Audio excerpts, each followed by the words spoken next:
Hello welcome to my YouTube channel. सबैजना सन्चै हुनुहुन्छ होला, हामी पनि एकदम सन्चै छौँ।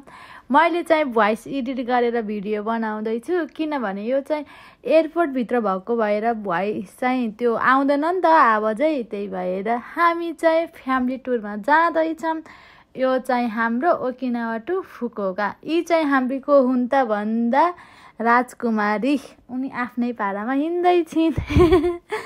उसलाई भिडियो फोटो भनेपछि यति मनपर्छ कि कुरै नगरौँ, चस्मा टल्काएर टिङ टिङ टिङ पर्दै हिँड्छन् है। हामी चाहिँ ठ्याक्कै यो चाहिँ हाम्रो ओकिनावा एयरपोर्ट हो। चाहिँ हाम्रो बिहानको फ्लाइट थियो 11 बजेको। हामी चाहिँ बिहानै घरबाट निस्क्यौँ। अनि यो चाहिँ हामी चाहिँ एयरपोर्टमा के हो त, यो खाजा खाने टाइम, रेक्स टाइम, ठ्याक्क हाम्रो बोर्डिङ पास गर्ने बेला भयो। 3 जनाको पिच एयरलाइन्सको बोर्डिङ पास। त्यसपछि बाबु छोरी चाहिँ उहाँ भित्रै छिर्ने भनेर पुरा एक्साइटेड। बाबुले छोरीलाई गुडाउँदै हिँड्नुभएको छ। हाम्रो चाहिँ यो हामी प्लेनभित्र लास्टमा थियो कि हाम्रो सिट लास्टमा, अगाडि कोही चढ्नु भएको थिएन। अनि त्यही भएर चाहिँ हामी पहिला सुरु चाहिँ हामी छिरेको, अनि कहाँ छ भनेर खोज्दै हिँड्यौँ।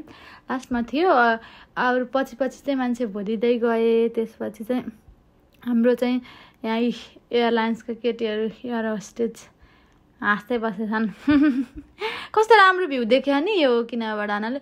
पुरै समुद्र छ नि त, उता पारि समुद्र छ। अनि त्यो एयरपोर्ट भएको भएर कस्तो राम्रो देखिन्छ। अब ठ्याक्कै यहाँ ल्यान्डिङ होइन के टेकआउट गर्ने बेला भयो। त्यसपछि पुरै क्याप्चर गरेको, भोइस पनि क्याप्चर त गरेको थिएँ, तर के भयो भन्दाखेरि भोइस चाहिँ त्यो एयरप्लेनको साउन्डले भोइसै खाइदियो कि भित्र डाङ्गा डुङ्गा। यो चाहिँ हेर्नुहोस् न कस्तो राम्रो सिन देखियो। यो चाहिँ हाम्रो ओकिनावा बजार हो गाइज, हेर्नुहोस् त कस्तो राम्रो छ। सानो छ तर राम्रो छ नि त। अनि अब हेर्नुहोस् त यी बच्चा भएपछि यस्तो गाह्रो छ भिडियो बनाउन नि नदिने। अब अहिले मैले यहाँ भोइस एडिट गर्दैछु नि त, भोइस एडिट गर्दा पनि बच्चाले यता र उता गर्छ। बच्चा भएपछि इन्जोय त गर्न पाउने, तर सोच जस्तो नै के। अब भिडियो बनाउँछु फोटो खिच्छु भने पनि पाउँदैन नि त। एकातिर दुकुर्छ बच्चा, एकातिर दुकुर्छ बच्चा, एकातिर हुन्छ न। टिकटक राम्रो बनाउनु पाइन्छ, गाह्रो छ। त्यही पनि मैले त मेरो आफ्नो इच्छाहरू चाहिँ पुरा गर्छु ल।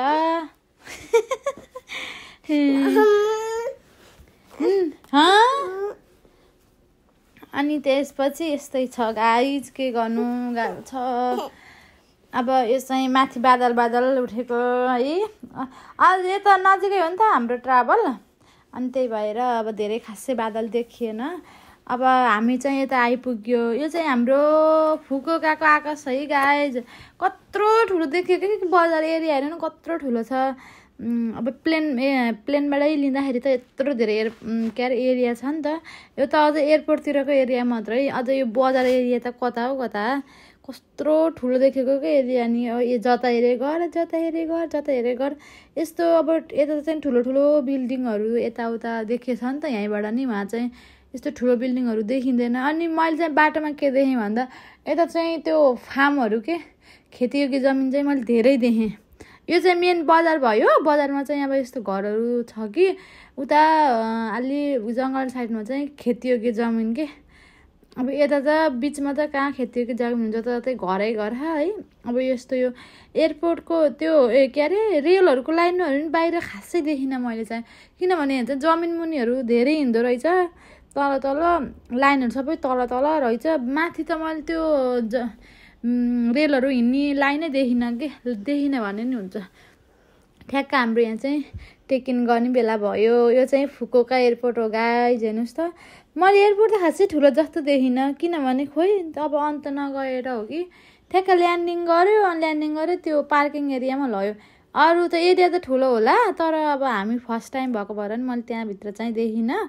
त्यहाँभित्र भिडियो बनाउन झर्ने यताउता गर्न देखिनँ। अनि त्यहाँपछि अब यो पुरै अन्डरग्राउन्डिङ के तल माथिबाट झरेको, तल सबै तल जानुपर्ने। यता चाहिँ हामी बस्ने ठाउँ यता हाकाता स्टेसन आउनका लागि टिकटहरू काटेर तल अन्डरग्राउन्डिङ खोज्दै आउनुपर्ने। अब त्यहाँ एयरपोर्टबाट चाहिँ सबै ट्रेनहरू जता पनि लाउँदो रहेछ। यो चाहिँ हामीले हाकाता स्टेसन आउनको लागि ट्रेन के अरे पर्खेर बसिराखेको। ठ्याक्कै ट्रेन पनि आयो। कत्रो लामो के ट्रेन, फेरि कता कतै यो अन्डरग्राउन्डमा अब दायाँ बायाँ कतै देख्नु छैन, सबै अँधेरो अँधेरो अँधेरो भन्दा नि उता पनि अब देखिँदैन नि त, यता पनि देख्दैन, उता पनि ट्रेन आयो, यता देखा मान्छे मात्रै। अब आफू कताबाट चढ्ने हो त्यही मान्छेलाई हेऱ्यो, ट्रेन झऱ्यो अनि आयो। अनि भित्र त कहाँ हो कहाँ भन्ने भएको थियो, यहाँ आएपछि त यो यत्रो ठुलो रहेछ फेरि हाकाता स्टेसन भन्यो नि त। बाहिर निस्किँदा त यो त महल जत्रो, भित्र त हराइ नि, कता हो कता भित्र भित्र भित्र भित्र भित्र छिर्न पनि बाहिर हेर्नु त यो यत्रो त बाहिरै यत्रो धेरै मान्छेहरू, बाहिरै यत्रो एरिया अनि भित्र फेरि त्यस्तै के, भित्र तल तल तल अन्डरग्राउन्डिङ जानुपर्ने, यता जानुपर्ने। हामी चाहिँ ठ्याक्क हाकाता स्टेसन झऱ्यौँ। हाम्रो फ्लाइट चाहिँ ओकिनावाबाट 11:10 को थियो। ओकिनावा फुकुओका आइपुग्दा चाहिँ 12:45 1 बजे थियो ल्यान्डिङ गर्दा। अनि त्यहाँबाट निस्केर यताउता खोज्दा क्यार्दा अनि होटेल आइपुग्दा त 4-5 बज्न लागिसकेको थियो नि।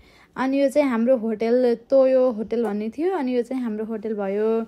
होटेल चाहिँ सानो सिम्पल तर राम्रो, जे भयो नि सेवा सुविधा राम्रो भएपछि सानो भयो नि केही भएन। अब एउटा बेड थियो, सबै थियो नि त। अब यताउता बाथरुम टोइलेटहरूमा पनि सबै सुविधा भएपछि त राम्रो भयो नि। यत्रो मेन सिटीमै यस्तो राम्रो भनेको त राम्रो हो। यो चाहिँ नाइट भ्यू हो हाकाता स्टेसनको है। हेर्नुहोस् त कत्रो छ, यत्रो महल देख्न त गाह्रै छ। सेम यता पनि गाडी उता पनि गाडी, यताबाट गाडी उताबाट गाडी त्यो गाउँबाट हामी काठमाडौँ आउँछौँ नि सुरुमा त्यस्तै के। अनि यो यताबाट गाडी उताबाट गाडी कता जाने बाटो थाहा नि हुँदैन नि त। गाउँमा बसे गाउँमा भन्दा नि अब पोखरालाई काठमाडौँ गयो जस्तो, अब पोखरामा आफू बसे राखेको ठाउँलाई अन्त गएपछि गाह्रो हुन्छ नि त्यस्तै। अब यो हेर्नु न मान्छेहरू, यो चाहिँ एउटा लाइनको बस कुद्ने ठाउँ मात्रै हो कि, यस्तो त कति छन् जताततै बसको स्टेसन मात्रै भयो नि। अझै यो त भित्र मात्रै, तपाईँ बाहिर मात्रै यो एरिया त। भित्र जाने हो भने त छुट्टै, अन्डरग्राउन्डको त्यो लाइन कुद्ने मान्छे छुट्टै, अनि माथि त्यो सिन्कानसेन त्यो ट्रेनहरू चढ्ने छुट्टै। गाह्रो छ। एक्लै आयो भने त यहाँ त हराइन्छ, सुरुमा आउने मान्छे त हराउँछ। अब किनभने यहीँ बसिरहेको मान्छेलाई त लाइन थाहा हुन्छ यहाँबाट यहाँ जाने भनेर। यति नै थियो मेरो भ्लग। ल बाई बाई।